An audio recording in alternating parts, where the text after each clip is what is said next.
जनता ऐसी सरकार ही चाहती है कि जो गुंडों को दबा के रखे। उमेश को गैंगस्टरों ने जो मारा उनका एनकाउंटर तो निश्चित है, तो गोली के बदले गोली। संविधान की दुहाई कर करके लोग वाग क्राइम करके बच निकलते हैं। नमस्कार, मैं शालिनी झा और आप देख रहे हैं सौगंध टीवी। उमेश पाल हत्याकांड के बाद लगातार जो एनकाउंटर का दौर है यूपी पुलिस की तरफ से वो हो रहा है। पहले ड्राइवर अरबाज का एनकाउंटर कर दिया गया, इसके बाद आज उस्मान का एनकाउंटर कर दिया गया है। जो ये पहले ये बुलडोजर की कार्रवाई हो रही थी, अब एनकाउंटर की कार्रवाई हो रही है। एक के बाद एक सभी शूटर्स पर जो है यूपी पुलिस का दबदबा देखने को मिल रहा है। क्या कुछ कहना चाहेंगे उसको लेकर? मैडम, समाजवादी पार्टी के टाइम पे यही शूटर लोग किसी को भी मार देते थे, जेल से छूट भी जाते थे। ये तो योगी जी ने विधानसभा में चौड़े में कहा है कि मिट्टी में मिला देंगे। तो दो दुरात्मा, दुष्ट, आतंकी जो लोग गैंगस्टर थे उनको मिट्टी में मिला चुके हैं योगी जी की पुलिस, और 3 की तलाश है। नेपाल में पुलिस की टीम जा चुकी है, उन्हें ट्रेस किया जा रहा है और उनकी संपत्तियों को भी कोलैप्स किया जा रहा है बुलडोजर के माध्यम से। तो योगी सरकार है, ये वो हैं जो मई और जून में बर्फ गिरवा देते हैं, डंके की चोट पे लोगों को मारते हैं और किसी के साथ भेदभाव नहीं करते। जिन लोगों ने गलत किया, इन उमेश को गैंगस्टरों ने जो मारा उनका एनकाउंटर तो निश्चित है और उनसे बदला उन्हीं के तरीके से लिया जा रहा है। उन्होंने गोली चलाई तो गोली के बदले गोली। यहाँ पे बोली नहीं चलेगी, यहाँ पे कोर्ट नहीं चलेगा, क्योंकि कोर्ट में जाएंगे, प्रोसीडिंग होएगी, पैसा वेस्ट होएगा, टाइम वेस्ट होएगा। एक गोली मारो, बंदा समाप्त। अच्छा, मिट्टी में मिला दो जिहादी। लेकिन इससे पहले जो है अतीक अहमद के कई खास लोगों पर बुलडोजर चला था, तो ये कहा गया था शफीकुर रहमान वर्ग की तरफ से कि जो मुसलमान है वो जुल्म सह रहा है, मुसलमानों को ही टारगेट किया जा रहा है। तो मुसलमान आतंकवाद करेगा, उसे आतंकी कहा जाएगा, गैंगस्टर बनेगा, गैंगस्टर कहा जाएगा।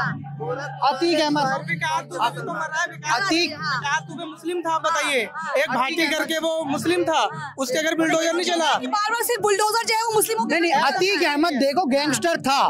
ये अपील, अरे सुनो सर, विधानसभा में अखिलेश यादव ने एक बात कही है कि गोलियां चल रही है प्रयागराज में, प्रयागराज में गोलियां चल रही है, इसका जवाब कब दोगे? तो योगी जी ने कहा मिट्टी में मिला देंगे। अब मिट्टी में मिला रहे तब भी दिक्कत हो रही है। न्यायपालिका कहाँ है? केवल फैसला क्या योगी सरकार के हाथ में आ गया है? क्या बुलडोजर की कार्रवाई चलेगी? देखिए, न्यायपालिका का काम अपना अलग है, ठीक है, बुलडोजर का काम अपना अलग है, लेकिन जहाँ पे क्रिमिनल जब हथियार उठा लेते हैं, पुलिस के ऊपर सामने गोली चलाते हैं, बेबाक हो जाते हैं, तो न्यायपालिका साइड में रह जाती है। उस समय पे गवर्नमेंट को कड़े फैसले लेने पड़ते हैं जनता की भलाई के लिए। और इन लोगों ने पुलिस ने जिनको एनकाउंटर किया वो तो सारे क्रिमिनल है ना, ठीक है।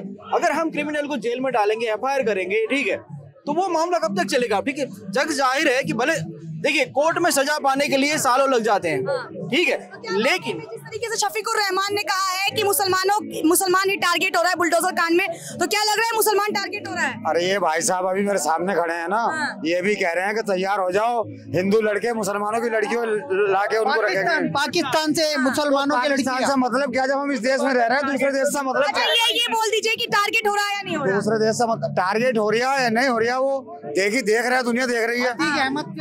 मैं बस ये कह रहा हूँ कि ब्रिजेश सिंह, उसके बाद विकास दुबे और ये गोरखपुर वाले तिवारी जी, हरिशंकर तिवारी जी, ये कौन से मुस्लिम समाज से आते हैं? एक ब्राह्मण, एक राजपूत है और दूसरा उसके बाद वो भी ब्राह्मण है। उनके साथ क्या हो रहा है उत्तर प्रदेश में? आज आप खुद देखिए, मैं अयोध्या और बनारस से लॉ एंड ऑर्डर सही है अभी? देखिए मैडम, जब अखिलेश की सरकार थी, जब एक SP जो मुस्लिम SP था, उसको दिन दहाड़े गुंडों ने उनकी हत्या की थी, उसके बावजूद भी वो मामले को दबा दिया गया, ठीक है। लेकिन आज परिस्थिति ये है कि law and order Yogi ji के हाथ में है, ठीक है, लेकिन गुंडे डरे हुए हैं, ठीक है। गुंडे घर से निकलने से 100 बार सोचते हैं कि हम बाहर जाएंगे तो वापस लौटेंगे। दिन दिहाड़े उमेश पाल को मार दिया जाता है। मैं आपसे वही कह रहा हूँ, देखिए आज अगर कोई कानून हाथ में लेता है तो तुरंत कार्रवाई होती है। अखिलेश की सरकार थी तब क्यों कार्रवाई नहीं हुई? जब पुलिस को भी दिन दहाड़े गुंडे गोली मार के चले जाते, लेकिन कोई कार्रवाई नहीं होती। लेकिन आज सरकार कार्रवाई कर रही है, तो जनता सरकार के साथ है। जनता ऐसी सरकार ही चाहती है कि जो गुंडों को दबा के रखे और बाकी जो आम आदमी उनको उनका हक दिलाए। मैडम, गुंडों की तो ऐसी बिसात थी उत्तर प्रदेश में, मायावती ने खुलेआम अपना चुनावी स्लोगन रखा था, चढ़ गुंडन की छाती पे मोहर लगेगी हाथी पे। समाजवादी पार्टी के गुंडे हैं, जो गुंडे घूमते हैं गाड़ियों में, ये तो बोला था अजीत सिंह ने। RLD शायद पार्टी है उत्तर प्रदेश में, उसके नेता थे, उन्होंने कहा था गाड़ी में बैठा जिसमें सपा का झंडा, वो निकलेगा गुंडा।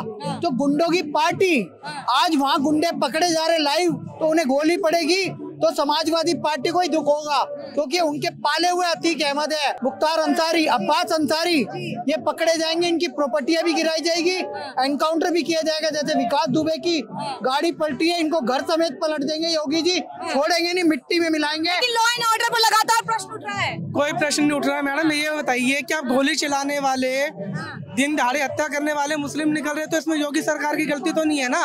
तो वो तो अपनी कार्रवाई करेगी। अब कार्रवाई तो विकास दुबे पे भी हुआ था, कितना चर्चित मामला उठा था वो यूपी में, तो उस पर भी तो कार्रवाई इस बार में किसी ने नहीं बोला। और जिन्होंने दिन दहाड़े हत्या की थी उनको भगा भगा कर एनकाउंटर भी तो हो रहा है। कोई भी जाति और धर्म के लोग टारगेट नहीं हो रहा है। देश के गद्दार और देश के आतंकवादी जो आतंकवादी गतिविधियां फैला रहे हैं वो टारगेट हो रहे हैं, उन पर बुलडोजर चलेगी। कई नेता हैं, मुस्लिम नेता, ये कह रहे हैं कि देश में मुसलमान टारगेट हो रहा है, बुलडोजर केवल मुसलमानों पर चल रहा है। बिल्कुल नहीं मैडम, बिल्कुल नहीं। बुलडोजर उन पे चल रहा है जो हमारे देश में रह के हमारे देश को क्षति पहुंचाते हैं, हमारे देश की जनता को नुकसान पहुंचाते हैं, क्राइम करते हैं, उन पर बुलडोजर चल रहा है और चलना चाहिए। लग तो कुछ ऐसा ही रहा है। क्यों आपको ऐसा ही लग रहा है? मैं देख रहा हूँ इसमें एक को दिखाया गया जिसमें 2 माँ बेटी मरी है, वो हिंदू थे बस।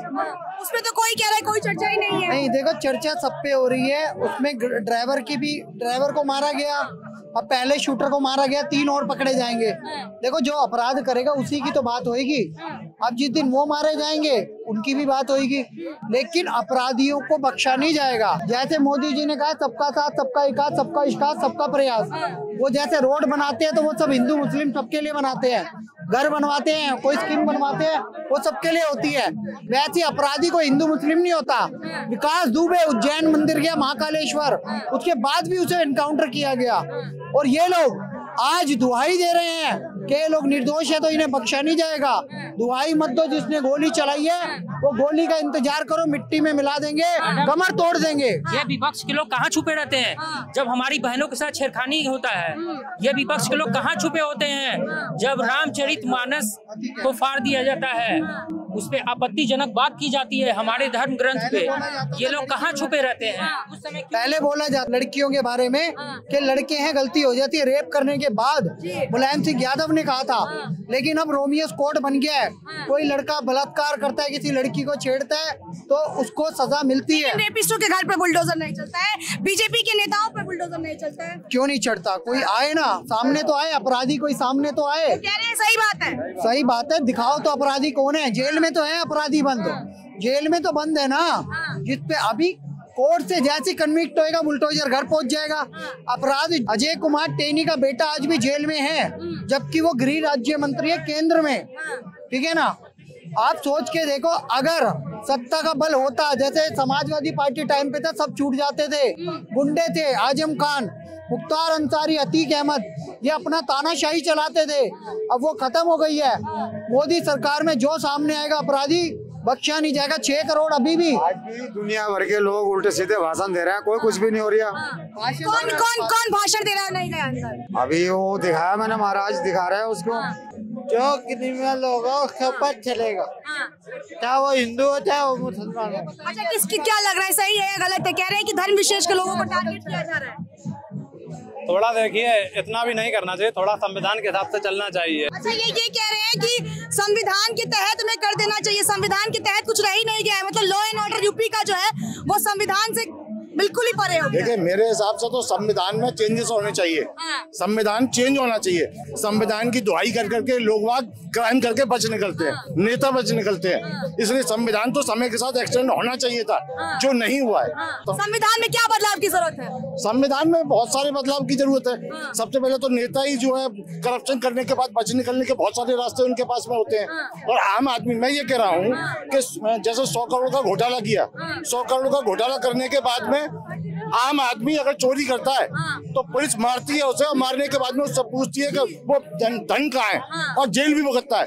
नेता जो है चोरी करने के बाद में 15 दिन की 1 महीने की जेल भुगत ली, उसके बाद में 100 करोड़ उससे पूछे नहीं जाते कि 100 करोड़ कहाँ है। तो उमेश पाल हत्याकांड में जिस तरीके से इन दिनों लगातार एनकाउंटर हो रहा है, उसको लेकर हम लोगों से बातचीत की और जाना कि कितना सही और कितना गलत है जिस तरीके से लगातार एनकाउंटर हो रहा है। वीडियो में फिलहाल इतना ही।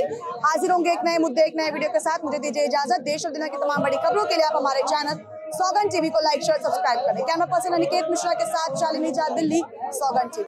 आप देख रहे हैं सौगंध टीवी, सौगंध वतन की।